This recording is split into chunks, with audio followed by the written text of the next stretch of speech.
Кыргызстанда элдин көбөйгөнү бул рызкынын көбөйгөнү. Элибиз көп болсун, төгөрөгү төп болсун. Азыр байкасаңыздар, Тажикстан жылына 100-220 миңге көбөйүп атат. Казактар 250 миңге, өзбектер 1,5 миллионго, Кытай 6 миллионго, эң аз көбөйүп аткан бизбиз 144 миңге.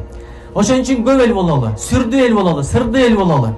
Анан кийин балдарды тарбиялаш, алардын адеби, билими, интеллектуалдык, руханий, психологиялык өнүгүүсү биздин мойнубузда аманат. Келечектин ээлери жаштар дейбиз, бирок келечектин эмес, азыркынын ээлери жаштар. Анткени Кыргызстанды көтөргөн Исхак Разаков, Жусуп Абдурахмановдор Кыргызстандын өтүлүн мойнуна алганда болгону 26, 27, 30 жашар балдар болгон экен. Бизге бир да өлкө жардам беришке милдеттүү эмес. Качан болсо гуманитардык жардам сурайбыз, качан болсо грант алып келебиз, качан болсо карыз алабыз. Бул грант, гуманитардык жардам деген биздин тилге которгондо садака, зекет деген эле сөз. Биз ошончолук бечара элбизби? Ушунчалык мукараган элбизби? Манастын тукуму ушундай беле. Курманбек Батырдын, Тайлак Батырдын тукуму ошондой беле. Кыргызстанды көтөрө турган бир гана кыргызстандыктар, сиз жана биз биргеликте Кыргызстанды көтөрөлү. Биз ошон үчүн шайлоого баратабыз. Карасаңыздар, тоолордогу биздин кен байлыктарды эмнеге чет өлкөлүктөр иштетип атат? Өзүбүздүн колдон келбейт. 2 жылдан бери цифровизация деп қан какшайбыз. Эмнеге биз технология, информация жагынан алдыга кете албадык? Эмнеге? Себеп дегенде дагы деле илим билим адамдар жетишпейт. Илим өнүккөн мамлекеттер, мисалы Америка, Марска конду. Россиянын согуш технологиясын билесиздер. Японияда монорельстер айдоочусу жок жүрүп атат. Ушундай өлкөлөр бар. Алар тоонун башын кесип, бул жакта жасалма арал жасап туруп, Кансай деген аэропорт куруп койгон. А биз болсо жүрөбүз. Тойдо ким канча кой сойду, атасын ким канча бээ менен узатты деп. Эл өсүп атат, өнүп атат, дүйнө алдыга кетип атат. Биз да алдыга кетели.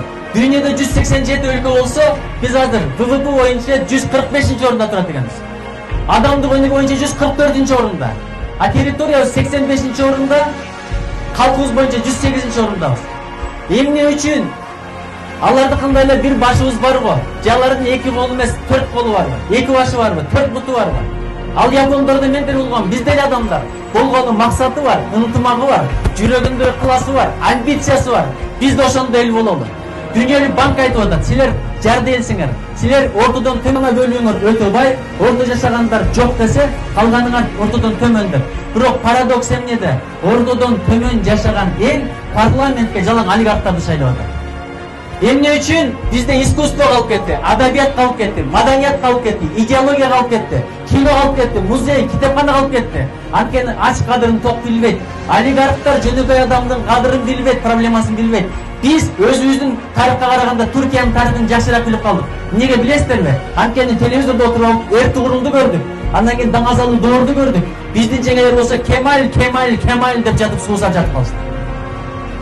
Алар идеологияга иштеп атат, биздин жүрөктөрдү алып атат. А биз болсо өзүбүздүн тилди, маданиятты, адабиятты унутуп атабыз. Өзүнүн тамырын билбеген эл өнүкпөйт. Духту көтөрөлү.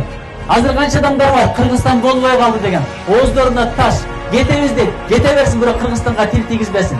Биздин мындай тоолорду адамдар акча төлөп көргөнү келип атат. Мына бир жуткан таза абаны Германияда, Францияда, Америкада, Россияда $1 миллион сатып ала албайсың мындай таза абаны. Жалаң жаштардан турган партия. Келечеги кең партия. Конкреттүү экономикалык программасы бар партия.